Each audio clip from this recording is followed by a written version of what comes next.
The days of the Tim Selgo era at Grand Valley State are dwindling. July 15 marks the final day for Selgo as the Lakers athletic director. In his time, he has undoubtedly put a stamp on Division II athletics. On Friday, friends, family, alumni, and coaches honored and roasted Selgo at a retirement reception. Grand Valley developed into a benchmark for athletic success under Selgo, and the numbers speak for themselves. 19 national championships, 11 NACDA Directors' Cups, just to name a few. I spoke with him after the event to find out what the last 20 years has meant to him. I look back on the last 20 years and just have so many great memories. More importantly, we've developed so many wonderful relationships. You know, when I look back here, it's going to be on the people. The coaches, the support staff, the student athlete, the people on campus, the people in the community that have supported us so well. That's what I think about when I think about the last 20 years. It's been phenomenal. We've had a lot of great wins. We've had a lot of great championships, and sure, it's competition. But the people and the relationships are what are going to last, and that's what's going to stay with me in the years ahead. You talk about the relationships you've built and the people you've surrounded yourself with in your time here. What's it like for you to sit in that room and see all the people who are there to celebrate what you've helped to build and what you've accomplished? It's special. You know, it's special for me that all these people on one of the nicest days of the year here in West Michigan came here to honor me at this reception. I can't begin to tell you how grateful I am for that. Certainly special that Coach Brian Kelly came back. I know what Coach's schedule is like, and it's tough. And for him to make time to come back here and be at this reception and say a few words, that meant a great deal to me because, Brian and I were here 8 years together. We worked very hard, and we got it going. And Brian, of course, it was the key to it all. And to watch him grow and go on to Central Cincinnati, and he's the perfect guy to be the head coach at Notre Dame, and he's going to lead them to even more success.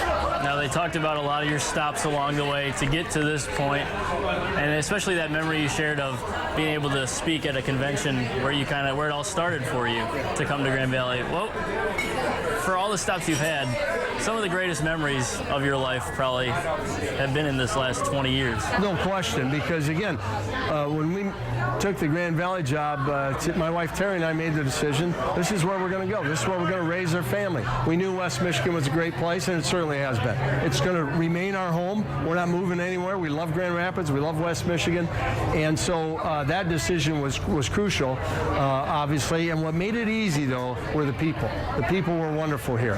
So if you look back on moments, I think the moment, there wasn't a single moment, but there was just the time that we spent around people at Grand Valley. They're wonderful people. They care about others, and that was what we knew would be the key. And certainly we love West Michigan. So I got to say that the last 20 years have been as rewarding, as satisfying as any guy could ever ask for both my family and for me professionally. As you heard Selgo mention, Notre Dame head coach Brian Kelly was in attendance to honor the retiring Grand Valley AD. Kelly coached the Lakers football team from 1991 until 2003. At the reception, Kelly said a few words, and after the event, I caught up with him to discuss Selgo's impact on him and beyond the field of play. Coming back to a place that kind of all started for you, what's it like to see some familiar faces and to be here for Tim? Well, obviously Tim Selgo is the reason I'm back here, although it's always great to be back here in West Michigan. 20 years of incredible success, 11 Learfield Cups, a number of championships, but he was a mentor to me. More importantly, when I was 1-4 in 1996, he didn't fire me. So just an incredible run as an athletic director, program builder, and great to be part of this event. I think he really helped me understand all the other things outside of the football field, building relationships with your staff, understanding the relationships you have to build with your student athletes, and then of course across campus. You've got to have a strong relationship with academics and admissions, and I think Tim fostered a lot of those things that have helped me later in my career. The coaches don't do as much hands-on in the summer, but what can Notre Dame fans in West Michigan expect from the Fighting Irish? Well, we got a couple of quarterbacks, so I think we're going to definitely have a couple of quarterbacks that can get the ball down the field. I think we're going to be better defensively and keep the points down. And I think we're very, very talented. So it's a younger, talented football team that'll have a chance to compete for one of the 4 playoff spots.